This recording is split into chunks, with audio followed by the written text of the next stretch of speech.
All right, 7:44. Obviously, you're waking up here on your Sunday morning. Let's start with the good news. We are still going to be dealing with tropical impacts, but no, they will not be to probably what you're thinking or what it looked like if you're just out checking in with us when we were talking on Friday. The next big change is still tropical impacts from Imelda Monday and Tuesday with heavy rain, wind, and some minor coastal flooding.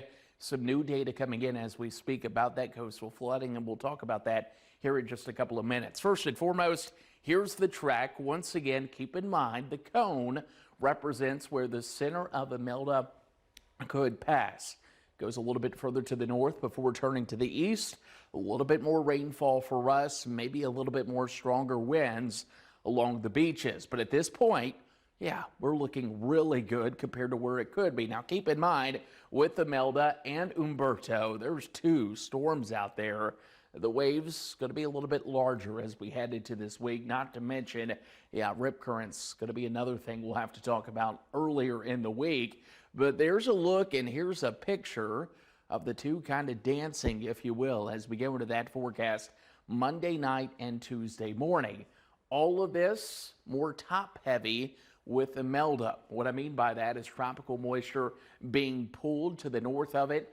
And with that, yeah, tropical downpours kind of being lifted into our area until we get into Tuesday night. By that point, Umberto starts to pull Imelda with it, and we start to see our impacts little to none by Tuesday night and into Wednesday morning. So let's walk you through the latest. Once again, the highest impacts going to be along the Grand Strand. Strong winds, some, once again, flooding, coastal flooding can't be ruled out, and some heavy rain. As you work your way up to the northwest, not as much. So notice we'll go throughout the day today, couple scattered showers. Bigger story is as we transition into your Monday, we'll start to see some tropical bands introduced in that forecast. We'll increase rain chances to 80%, winds still 20 to 30 miles per hour. But it's Tuesday morning where I think if we're going to see tropical storm winds along the Grand Strand, that's when it's going to happen.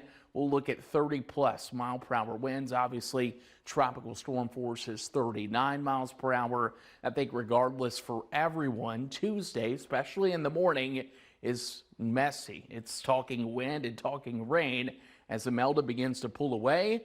Yeah, that all-day rain on Tuesday comes to an end, and we're done with it as we go into the forecast for Wednesday. So the latest thoughts, yeah, I think 3 to 5 inches of rain for the beaches still can't be ruled out. 1 to 2, generally speaking, for areas inland. You'll notice tropical storm conditions, still a medium threat for it. Heavy rain and flooding, not talking a ton of flooding, but obviously you get some tropical downpours over that period, and I think that's going to be a possibility. Also want to keep an eye out for some coastal flooding. We usually look at these maps for storm surge, but at this point, I think this is all going to happen near high tide.